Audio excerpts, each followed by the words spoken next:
Chers amis, bonjour. Ce matin, je vais vous parler de l'émission Vivement Dimanche que j'ai vue hier. Enfin, j'ai vu hier. Je l'ai vue en replay hier parce que je n'ai plus de télévision depuis quelques semaines maintenant. Et donc, je l'ai vue en replay en tricotant. Je tricotais et je regardais en même temps. Et donc, c'était l'émission au sujet de Carole Bouquet. Donc, j'ai pas vu celle du soir, par contre, j'ai vu que celle de l'après-midi. Et ça m'a fait plaisir de la voir parce que c'est une femme que j'aime énormément, quoi. Même si elle est belle. C'est une boutade, hein, bien sûr. Mais j'ai beaucoup ri parce que l'accent était mis sur son côté comique et moi j'ai toujours trouvé, comment dire, j'ai jamais eu aucun doute sur le fait qu'elle soit particulièrement à l'aise par rapport à ça, quoi. Parce qu'il y a une... Je rigole parce que justement sous le portail de l'émission Vivement Dimanche sur internet, il y a un article au sujet de Philippe Bouvard. Et il avait dit un jour une phrase qui m'avait beaucoup marqué, qu'il avait dit de toute façon l'humour et les femmes, enfin bon, je sais plus si c'est lui qui avait dit bon, dès l'instant qu'une femme est belle, si elle est belle, elle peut pas avoir d'humour, elle peut pas, enfin une connerie de ce genre. Je suis pas certaine que c'était lui, pour être tout à fait franche, mais c'est un truc qui me fait super marrer. Le fait qu'on dise qu'une femme ne puisse pas être drôle, moi je suis morte de rire, quoi, déjà à la base. Bon, enfin bref. Alors le film Une heure de tranquillité, bah oui, elle joue le rôle d'une super dépressive. J'en fais une fois. Pas sûr que je regarde le film au premier degré, quoi. Enfin non, c'est une comédie, donc je pense que ça doit être super marrant à voir. Qu'est-ce que je voulais dire d'autre? Mais c'est vrai que je reconnais que j'ai fait surtout attention à tout ce qui a été dit au sujet de la voix de l'enfant, bien évidemment, parce que je me sens concernée au premier chef, compte tenu de mon parcours, plus compte tenu peut-être du parcours depuis quelques années, que du fait que je sois une ancienne victime. J'ai un pull qui est bizarrement mis, moi. Bon, c'est pas grave. Je suis belle de toute façon, donc on va pas y changer grand chose.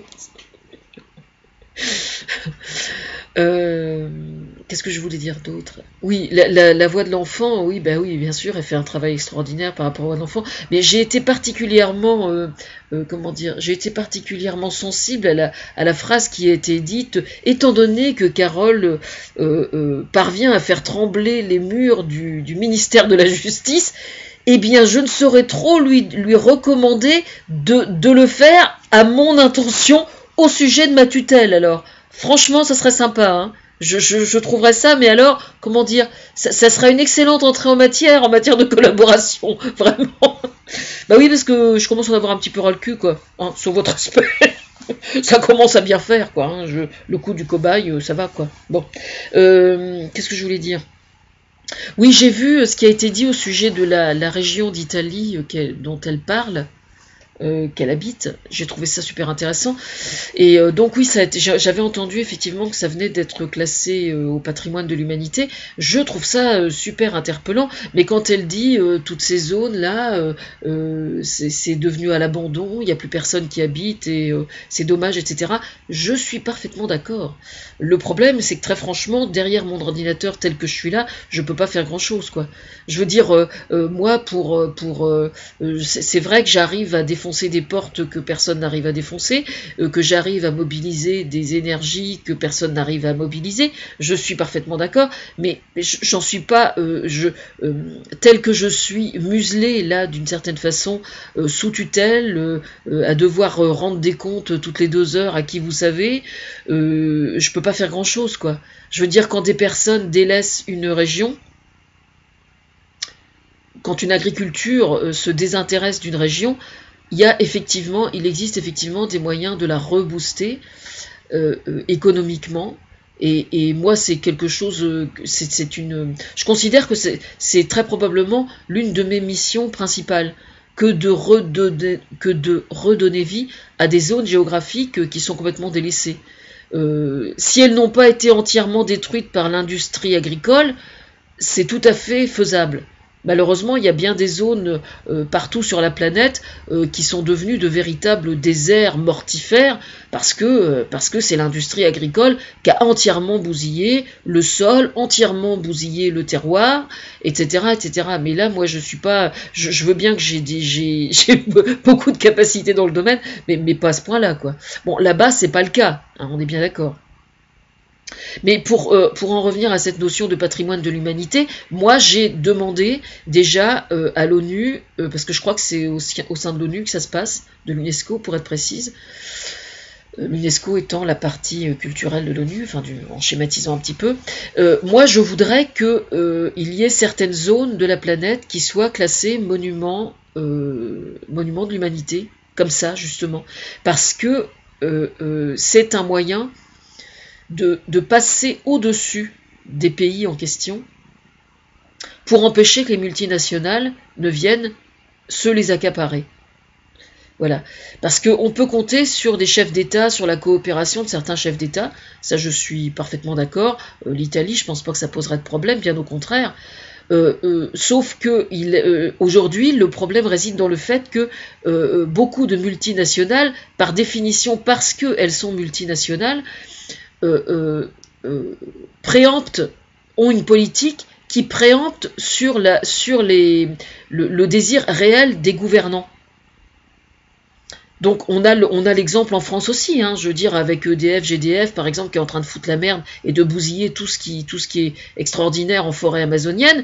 François Hollande, moi j'ai entièrement confiance en François Hollande et en son gouvernement, sauf que ce qui est décidé au sein d'EDF, GDF, François Hollande, on lui dit oui bien sûr.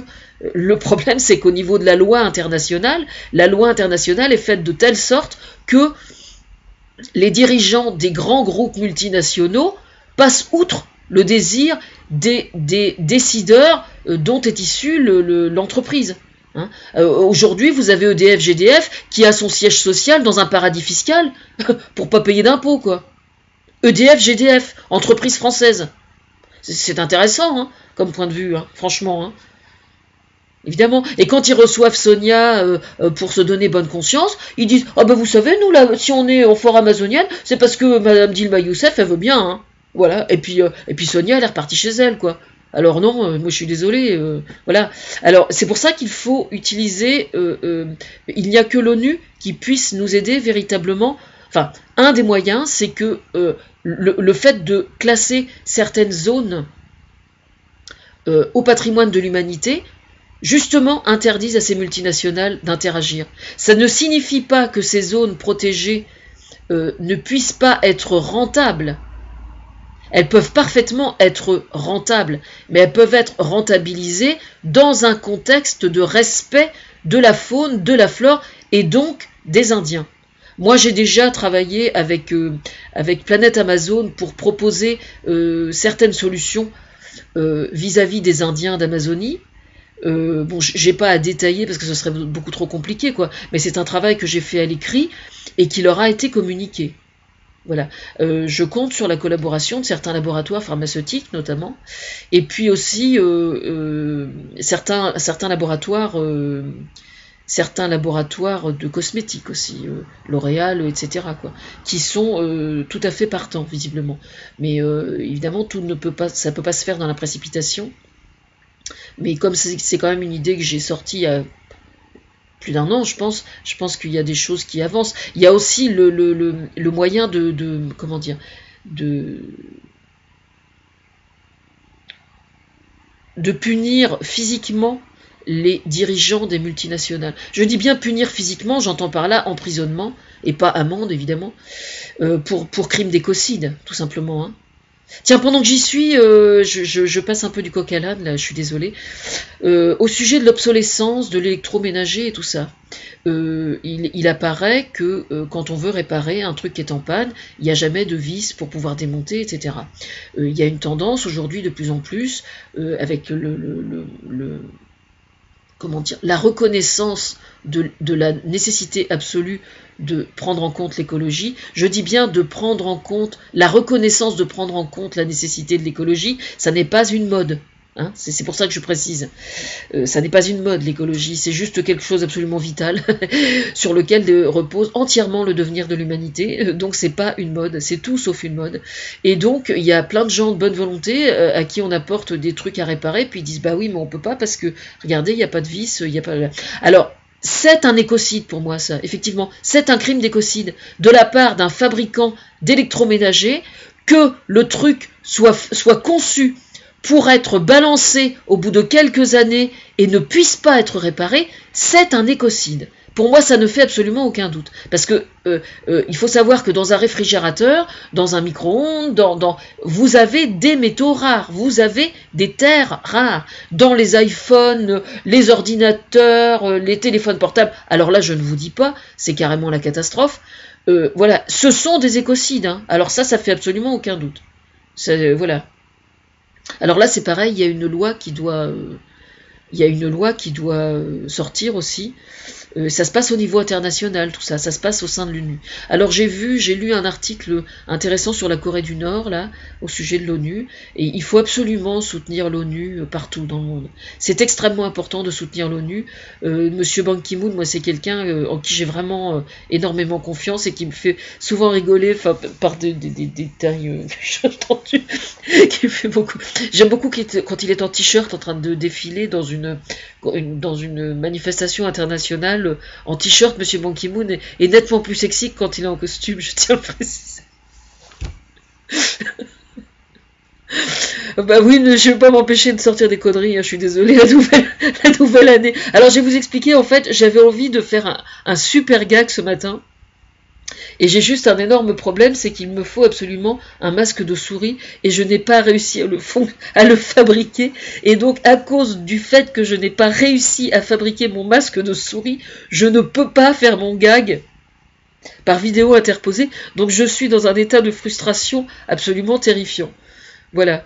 Donc, moi, je demande à ce que ces zones particulières soient classé au patrimoine de l'humanité. C'est extrêmement important parce que ça va être un élément juste absolument fondamental pour passer outre le désir des dirigeants de certains États. Je pense à Dilma Youssef, bien évidemment, dans un premier temps, qui me prend pour une imbécile depuis pas mal d'années et qui va très vite arrêter.